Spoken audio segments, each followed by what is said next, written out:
Bienvenidos a una caminata por la historia bíblica por el pastor Colin Smith. Soy Rodrigo Gómez y hoy recorreremos Romanos capítulo 1, versículos 16 al 32, en la sesión Ira. La conversión de Saulo de Tarso hizo que el Evangelio fuera proclamado a todas las naciones. De las 21 cartas del Nuevo Testamento, 13 fueron escritas por el apóstol Pablo. La explicación más clara del Evangelio en toda la Biblia se nos da en el libro de Romanos, y en estas próximas 5 sesiones descubriremos más de lo que Dios ha hecho por nosotros en Jesucristo. En nuestro viaje a través de la Biblia hemos visto repetidamente que Dios es amor, y esto significa que Dios está absolutamente comprometido a buscar el bien de todo lo que ha hecho. La Biblia también nos dice que Dios es santo. Esto significa que Dios se opone absolutamente a cualquier cosa que pueda destruir los objetos de su amor.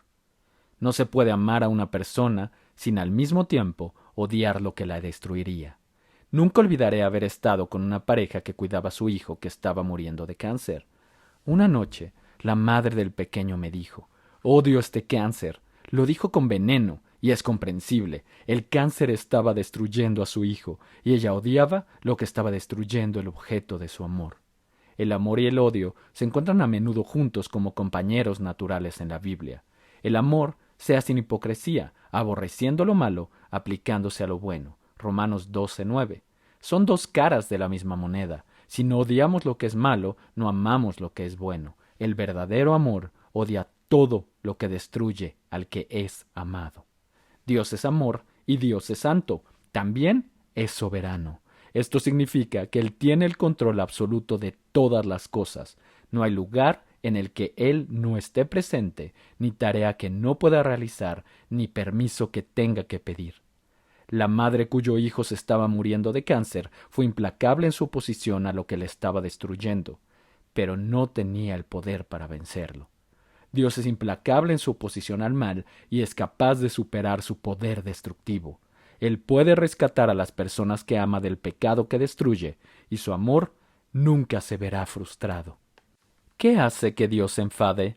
La ira de Dios es su firme decisión de que el mal no se mantendrá, y deberíamos dar gracias a Dios por ello. ¿Qué esperanza tendríamos de paz en un mundo acechado por el terror, si Dios se limitara a mirar con una débil sonrisa o un ceño fruncido de desaprobación? La esperanza para un mundo cuya historia está sembrada de maldad y violencia reside en un Dios que se opone implacablemente a todo mal y tiene la voluntad y el poder de destruirlo. Dios es amor, y la ira no está en su naturaleza. Si no hubiera pecado en el mundo, no habría ira en Dios. Así que la Biblia nunca dice que Dios es ira. Nos dice que es lento para la ira, según Salmo 103:8, y la historia bíblica demuestra su gran paciencia hacia un mundo malvado. Pero Dios puede ser provocado a la ira, y su ira es provocada por la impiedad y la injusticia. La ira de Dios se revela desde el cielo contra toda impiedad e injusticia de los hombres, que con injusticia restringen la verdad. Romanos 1:18. Una persona impía es aquella que no quiere tener nada que ver con Dios, y una persona injusta es aquella que se niega a obedecer a Dios. La persona impía y la persona injusta es alguien que le dice a Dios: «No quiero conocerte y no te obedeceré». Para sostener esta respuesta a Dios, la persona debe suprimir la verdad que Dios ha revelado sobre sí mismo en la belleza y la grandeza de la creación. Imagina que presionas un fuerte resorte. Tienes que poner todo tu peso en el resorte para mantenerlo comprimido, y se necesita energía para hacerlo. Si dejas de hacerlo por un instante, el resorte retrocederá. De la misma manera, se necesita energía para seguir resistiendo a Dios. Aquellos que no quieren tener nada que ver con Dios tienen que trabajar duro para evitarlo, porque su revelación está por todas partes. Él ha dado a conocer su poder divino y su gloria en los esplendores de la creación. Dios deja ir a la gente. La ira de Dios no es una furia aleatoria, y nunca debemos pensar que Dios pierde el control o arremete en actos de frustración.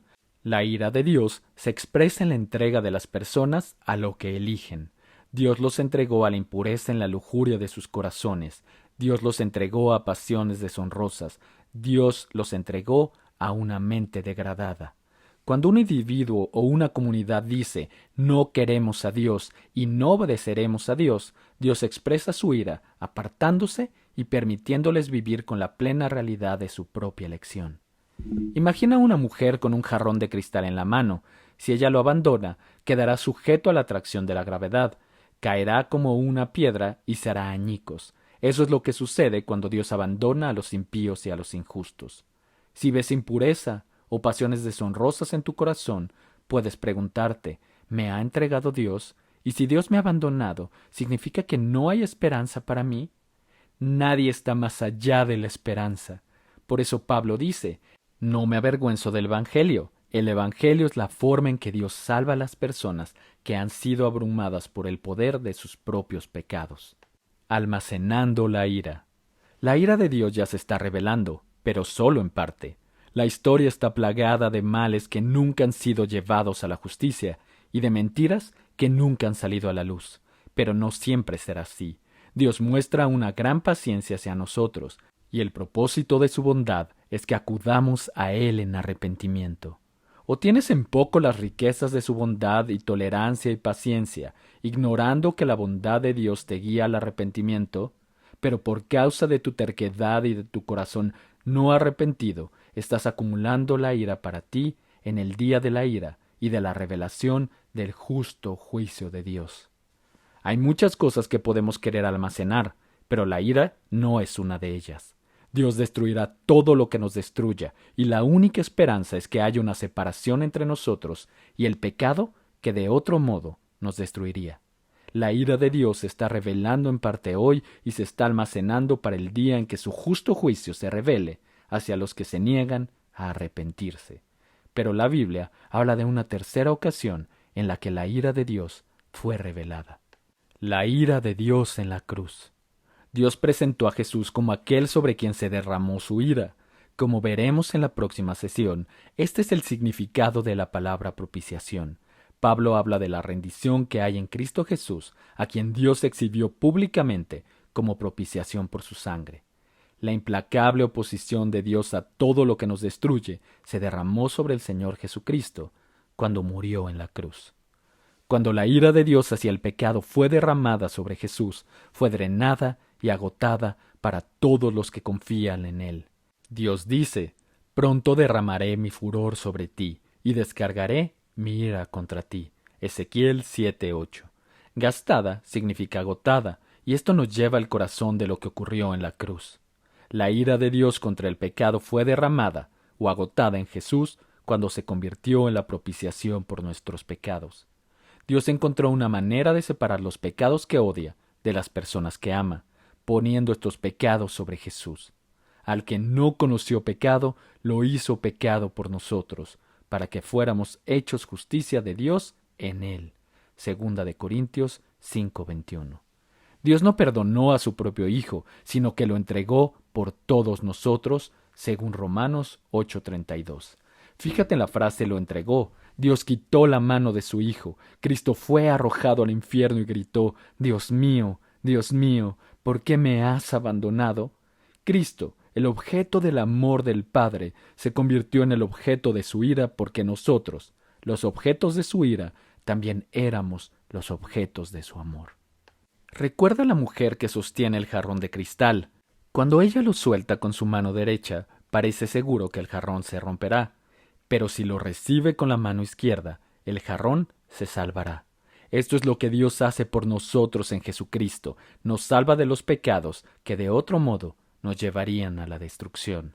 Estar bajo el juicio de Dios y ser expulsado de su presencia para siempre sería el máximo desastre. Ningún otro sufrimiento podría compararse con esto.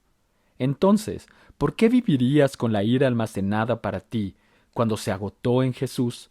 ¿Por qué confiar en tu propio y débil intento de justicia, cuando Dios está dispuesto a contar la justicia de Jesús como tuya? Cree en el Señor Jesucristo, pídele que tenga misericordia de ti y te haga una persona nueva y diferente. Esto es lo que descubrimos hoy. La ira de Dios es la respuesta de su santidad y de su amor ante el mal. No está en la naturaleza de Dios enojarse, pero su ira es provocada por la impiedad e injusticia de los hombres y mujeres que suprimen la verdad que Dios ha revelado claramente. Dios expresa su ira entregando a las personas a su propia elección, con el resultado de que quedan atadas por el poder de las lujurias pecaminosas, las pasiones deshonrosas y una mente degradada. Pero Dios ha enviado a su Hijo para liberarnos de su ira. Cuando Jesús murió en la cruz, soportó la ira de Dios por nosotros. Ahora pues, no hay condenación para los que están en Cristo Jesús. Esto fue una caminata por la historia bíblica por el pastor Colin Smith. Soy Rodrigo Gómez y espero que nos acompañes en la próxima parada de nuestro recorrido. Para más recursos de Abre la Biblia, como el programa de enseñanza del pastor Colin Smith, libros digitales y otros recursos para hacer crecer tu fe, visita abrelabiblia.org.